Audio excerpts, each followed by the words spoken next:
Alright, you guys know what time it is. Another day, another recording, another video. Something's missing. Shazam! Much better. You know, it's kind of sad when the trailer you used to advertise your movie is better than your actual movie. Looks like Eminem fooled us all again.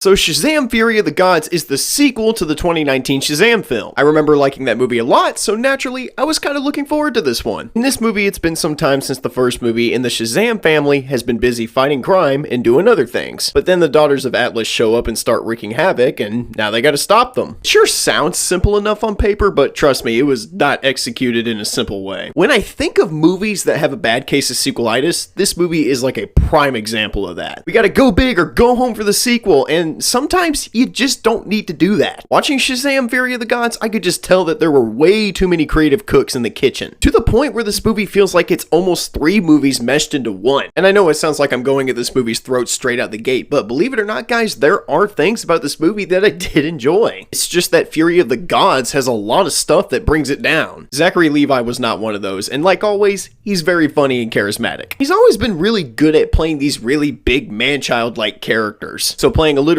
kid in the full-grown body of a god/superhero works pretty good for him. And I thought Asher Angel did a really good job of playing Billy Batson, although he kind of takes a back seat in this movie unlike the last one. Like, Shazam in this movie has more screen time than Billy Batson does, like he's barely in it. Which leads me to a point I want to make. I felt like there came a point where Shazam kind of became an afterthought in his own movie. You remember how I was talking about this movie felt like 3 movies meshed into one?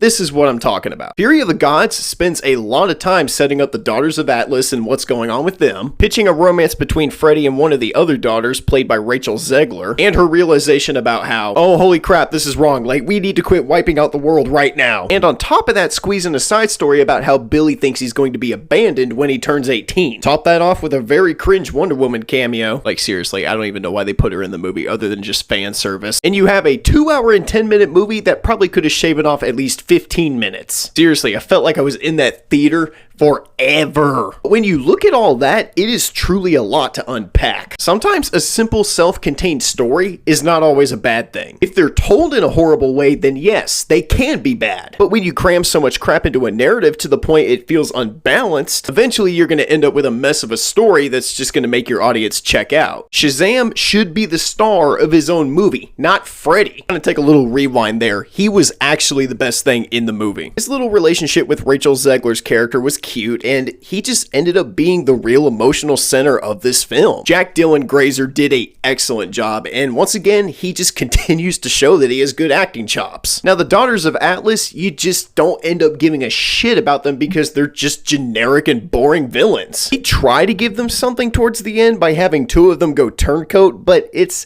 a little too late. One still wants to destroy the world because, you know, this movie needs a climax. I thought we were long past the I'm evil, so I'm going to destroy everything because I'm evil cliche. Guess not. I hope Lucy Liu and Helen Mirren got fat paychecks for this one because damn were they wasted. Them and their horribly rendered CGI dragon. Like, is it just custom for superhero movies these days to have really bad CGI and special effects? I didn't think any other superhero movie could try to outdo Quantumania's bad CGI, but this movie sure made a pretty good damn attempt. And just like Quantumania, since everything looks so artificial and fake, I lost all intrigue and investment towards the end. Felt like I was watching a PS3 cutscene while I was sitting there waiting to get back to the gameplay. When everything looks fake and not real, I just lose any and all care. And to be truthfully honest, I didn't care by the end. I was just bored, and when the credits rolled, I just wanted to go home. I guess I can put it into perspective this way. This movie is a lot better than Ant-Man and the Wasp: Quantumania,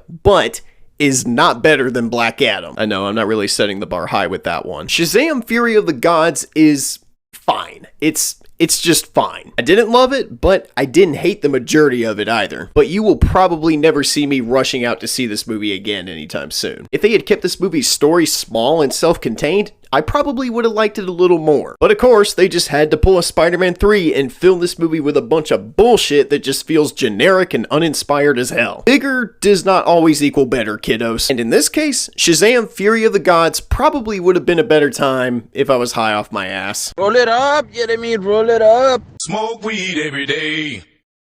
Alright, thank you guys so much for watching. Drop a like, leave a comment, and subscribe if you're new. Like I said, I'm still kind of in an area where I'm trying to catch up on other reviews. I got 2 more for the month of March, and that is John Wick Chapter 4 and Dungeons & Dragons Honor Among Thieves. I cannot wait to check those movies out. I will be seeing them this weekend, I think. So, just kind of keep an eye out for those reviews next week. But anyway, thank you guys so much for all your support. Drop a like, leave a comment, and subscribe if you're new to the channel. And as always, excuse me.